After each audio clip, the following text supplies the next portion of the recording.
My name is Ramirez, and today I'm going to talk about Brutalism. Brutalism is a style of architecture characterized by its massive size, rugged edges, and blocky forms. It's very basic, emphasizing not only the nature of its function, but also emphasizing the materials used to make it, especially concrete. The word brutalism derives from the word beton brut, or raw concrete, first used by Swiss-French architect Le Corbusier. He was very influential in many modernist styles of architecture, but also especially brutalism, and his philosophy focused a lot on functionality. Le Corbusier designed Cité Radius, a residential housing unit in Marseille, France. The building was completed in 1952, and since then has been considered the earliest brutalist structure. Brutalism became more popular and remained prevalent throughout the 1970s. Like many forms of architecture, brutalism was founded on a societal ideology and the pursuit of building a utopia. Brutalism was meant to communicate honesty, strength, and functionality, and it has even been affiliated with socialistic and communistic ideals. Brutalism was adopted by countries in Asia, North America, and Europe. It was used in the design of governmental and institutional buildings, as well as high-rise housing and shopping centers. It, built in 1958, Yale's Art and Architecture building was one of the first institutional buildings to have a brutalist design. This is Ross Hall. Brutalism on college campuses became prevalent during the 1960s, and this is one of Iowa State's better examples. The building meets typical standards of brutalism with its 6 stories of modular elements. Brutalism has even been used in the design of Iowa State's residence halls. Wilson and Wallace, aka towers, have characteristics very similar to those used in Le Corbusier's Cité Radius and other housing units in his series. Brutalism is no stranger to criticism. The style has been criticized for its oddly placed door entrances, its confusing floor plans, and there's even a myth that colleges use brutalism as a way to prevent riots from happening on college campuses. Brutalism is also criticized for visible wear on the building. Concrete is a material subject to moss, leachings, and stains from the percolation of rust and precipitation, especially in environments where it's humid and wet, humid and rainy. To this day, brutalism receives criticism for its totalitarian vibe. Brutalism is often accused of looking too militaristic and not having enough emphasis put on the aesthetics of the design, which is why it's often mistakenly thought to come from the word brutal. Regardless of its criticisms, there is much to be learned from brutalism. Modernist styles of architecture today mimic brutalism in, especially, here we have one of our own examples. I would say this is the College of Design. It's known for having a neo-brutalism or brutalism design.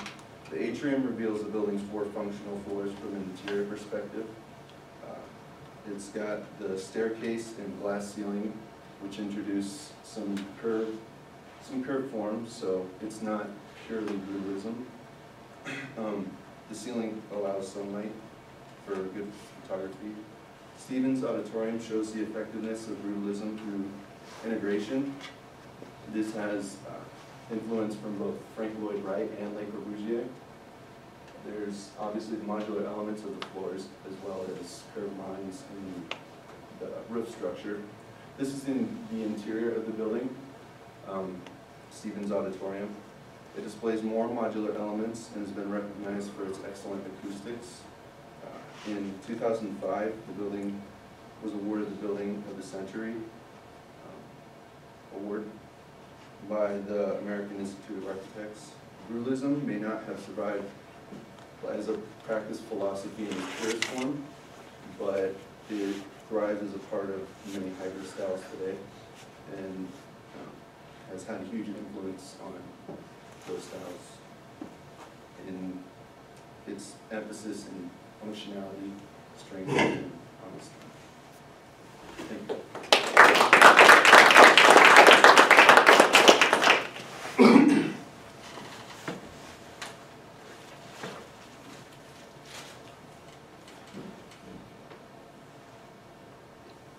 So those images where you have like really close-ups, did you like go and take those images? Because I feel like they'd be hard to find, like the interior of students. Was that kind of?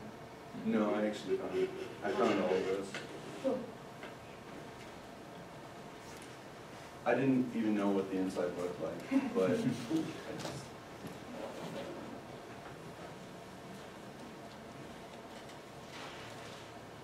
How do you use this? There sure is, yeah. There you go, that's good. We worked on the actual like talking aspect of it, because it felt like we were reading to it Yeah. and then saying something new. So, Mhm. but other than that, it was good. Yeah, I'm not gonna lie, I hate public speaking.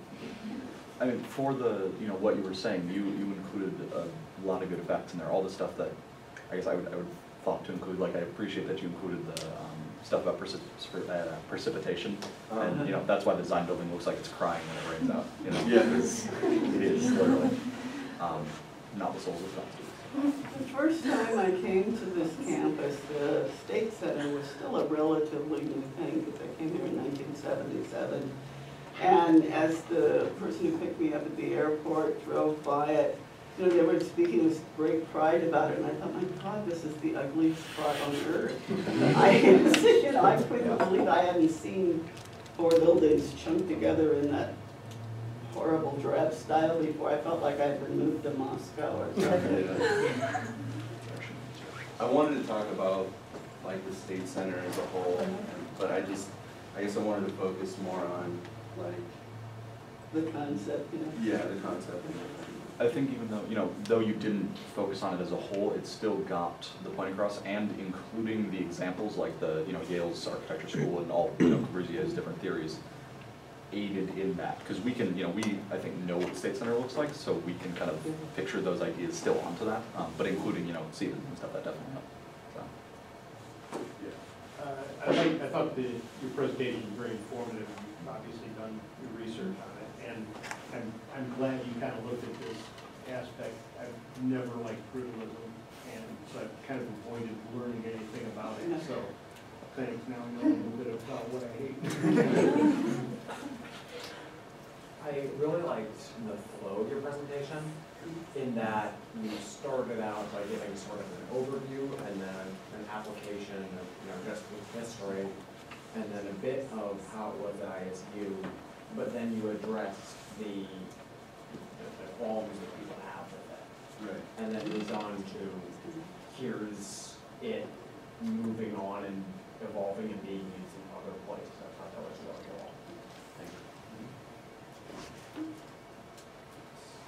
I really like, going along with the flow of your presentation, I really like all your examples as well, and especially I like how you started out with examples that don't first come to mind, right? When you think of brutalism on the ISU campus, you think of the student auditorium, you think of him and stuff, but you don't really think about Ross and Adams as much, so I thought that was really interesting. Thank you very much.